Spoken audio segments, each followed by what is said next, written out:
Have you found yourself struggling to reach your goals, or you reach them, but you find it hard to maintain them? Well, that's because there are some underlying issues that causes us to subconsciously sabotage ourselves. In this episode of Affirming Power podcast, we're going to find out why we sabotage ourselves and how to stop self-sabotage before it's too late. Let's get started.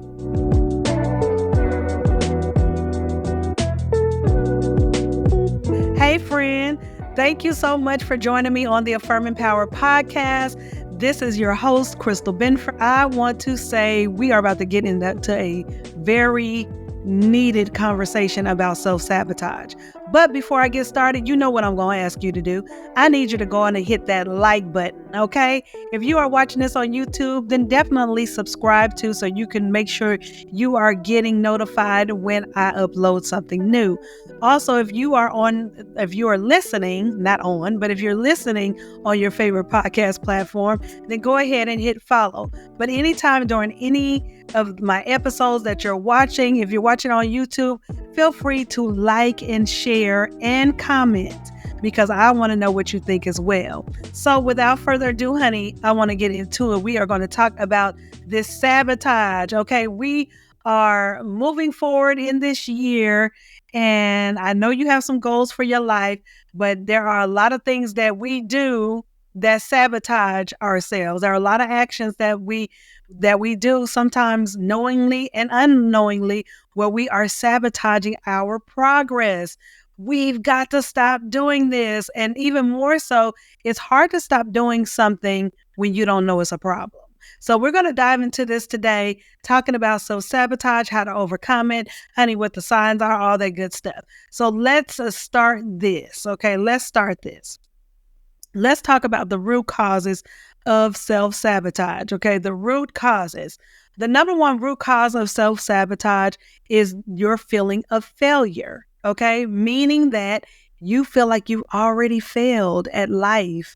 You've already failed at whatever you're working on. Like you're already a failure. Like, I don't complete anything and I'm not good at this and I'm already a failure. When we feel like this, it creates a negative feeling so strong within us that anything that we do in that feeling or in that belief about that negative belief about ourselves, guess what?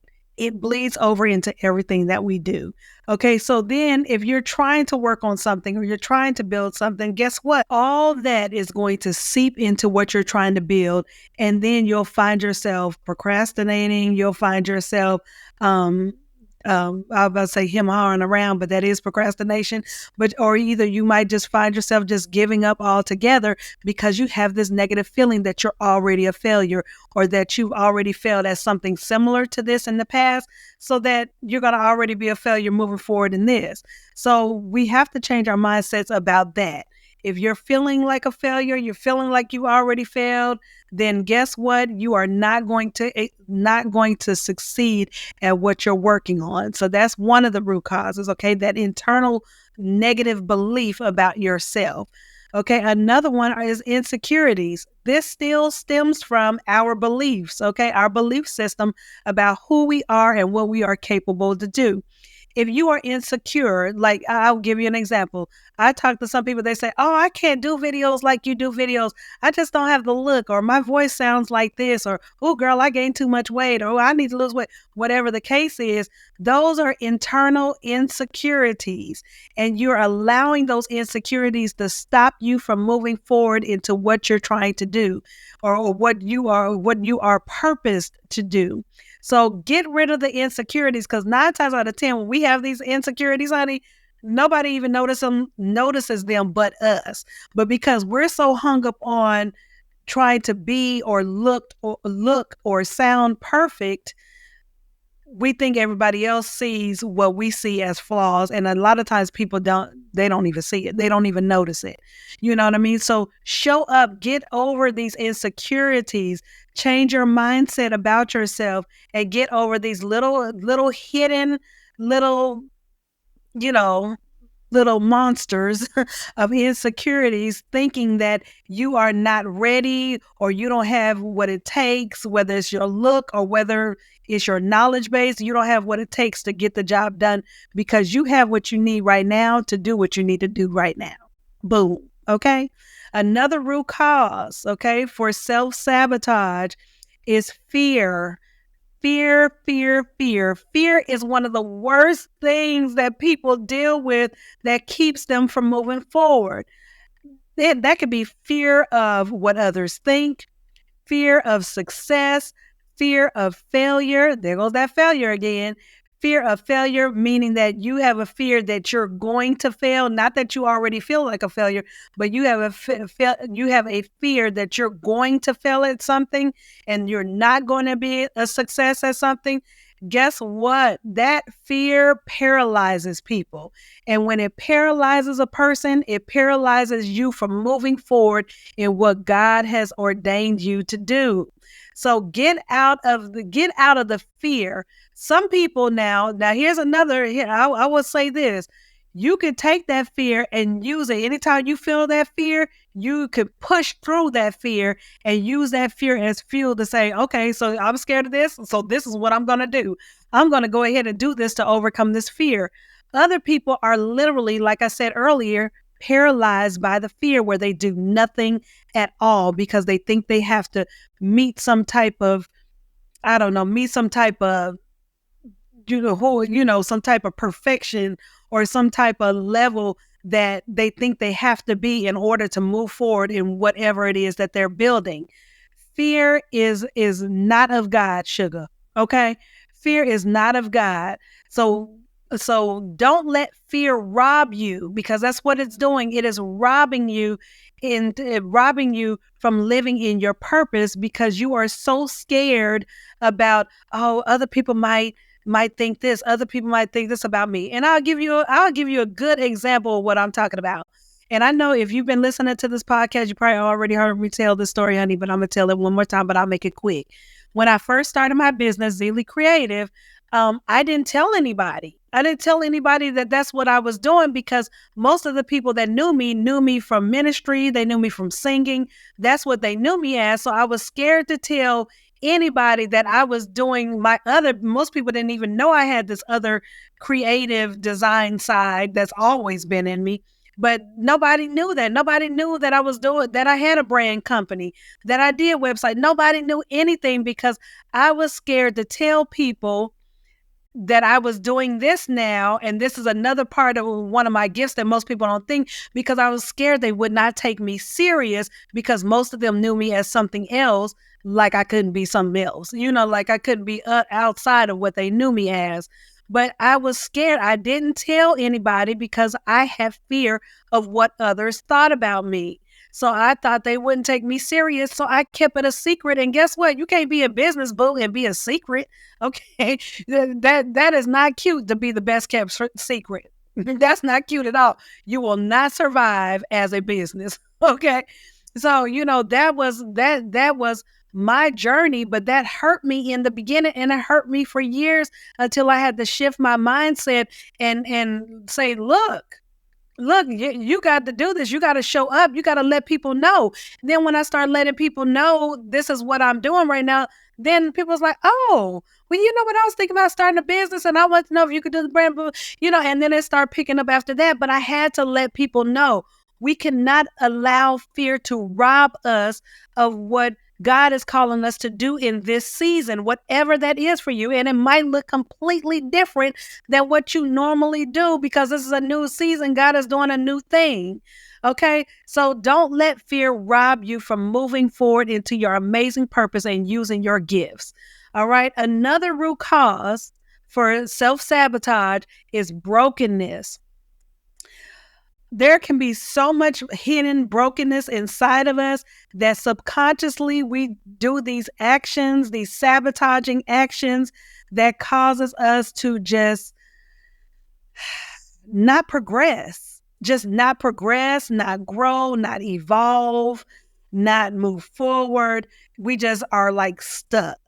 And, and that brokenness can come from what maybe some type of abuse that you may have experienced in the past, something someone said to you that really hit deep, and it has bloomed from that seed that they put into you into this huge oak tree. And now that negativity and that brokenness is branching out into other things, other subconscious behaviors that's causing you to sabotage yourself. Or it could be brokenness from maybe mistakes that you've made in the past, and you had to deal with those consequences, and you still feel the sting of those consequences, and you're just broken. You just feel like, I just can't do this. I don't even know how to do this, and I don't even know if it's worth me fighting and pressing through this. Let me tell you, it is worth you fighting and pressing through this. As I always say, this amazing vision that you have, that God has given you, these amazing gifts that you have are not just for you. So it is imperative that we don't sit on what God has given us, because they're for other people. They're for other people to be blessed, to be set free, to be delivered, to be encouraged, to find joy in. That's who these gifts are for. And we can use our brokenness as a testimony to let people know that, hey, I went through this. I'm still working my way through this, but I'm better than what I was when that brokenness first started. And you can do the same thing. Use your brokenness. Okay, use that brokenness as a way to propel you forward, to show that, yes, I have these scars, but these scars did not kill me. I am still here. I am still thriving. So don't let your brokenness be, like your scarlet letter. Don't let your brokenness keep you from moving forward in what you are destined to do or what you are supposed to do. Instead, use that brokenness and see out of that brokenness can bloom such amazing things. Because when we think of brokenness, we're thinking of brokenness like damaged goods, which I hate with a passion, where people refer to other people, human beings, as damaged goods. That's a load of crap. like I hate that term. I hate when I hear people say, "Oh, she damaged goods." No, sugar. When we are broken, a lot of times being broken allows something else in us to be exposed, to be able to receive God's love, God's grace, God's mercy, to be able to be exposed to these spiritual sunshines, if you will, sunshines, so that something new and more powerful and more and stronger can birth out of you, so that you're even better. Even what's coming out of the brokenness is making you even better than what you were before. That means you are now more resilient. That means that now you are wiser, you are stronger, you are thriving better. Your mindset has shifted a bit, because now you know what not to do and what to do. So don't allow your brokenness, honey, to stop you from doing what you are meant to do. Okay, those are some of the root causes, even though I gave a little tidbits of some other stuff in there. But okay, so now let's get to why we're here. This is why you're here, right? We're here to talk about how we're going to stop. How are we going to stop this self-sabotage? How are we going to stop this self-sabotage and start self-improvement? How are we going to do this? I'm going to tell you the number one thing you could do, boo. This is the main number one thing that you could do is self-assess. Okay? Self-assessment is the key, child. It is the key, honey, to you overcoming anything. Because first, we need to look at ourselves and see, is this a problem? Like, do I need to overcome something? Like, do I really have a challenge with this?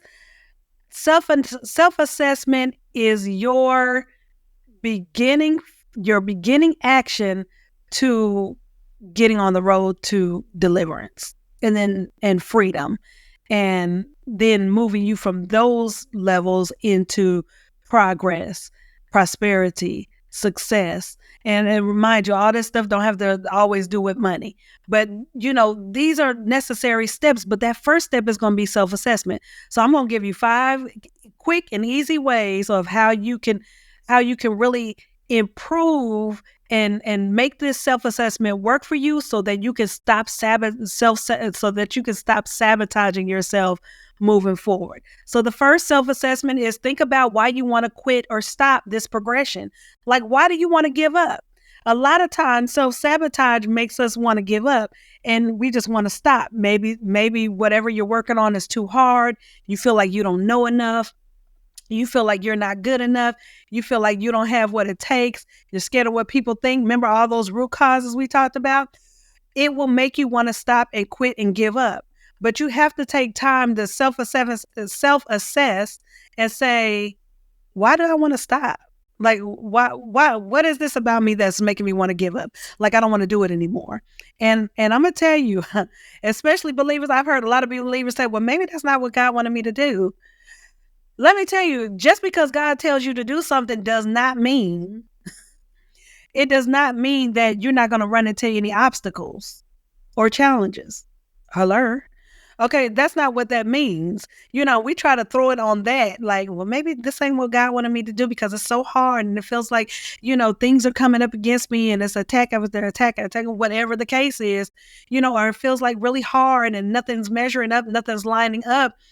Let me tell you, and then you want to quit because of that, and then you blame it on God that maybe God didn't tell you to do that, when actually you have to press your way through.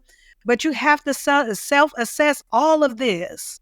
You have to self-assess that. Why do I want to stop? When you feel like you want to stop, you want to give up, you want to quit, do a self-assessment. Why do I feel this way? And really sit down quietly and think. Put your phone down, your devices down, spend some time by yourself to think and reflect. Why do I want to quit? Okay. And it will come to you because it makes you, which is number 2, pay attention to your feelings. Okay. We can get in our feelings, honey. We can, but it makes you pay attention to your feelings. People always, when we're experiencing negative feelings, we always want to either suppress them or act like they don't exist, or we want to rebuke it, getting all spooky, even super spiritual. I rebuke that feeling of sadness and blah, blah, blah. No, you need to address how you feel. You need to acknowledge how you feel. If you're feeling sad, then acknowledge that you feel sad and pay attention. Why do I feel sad?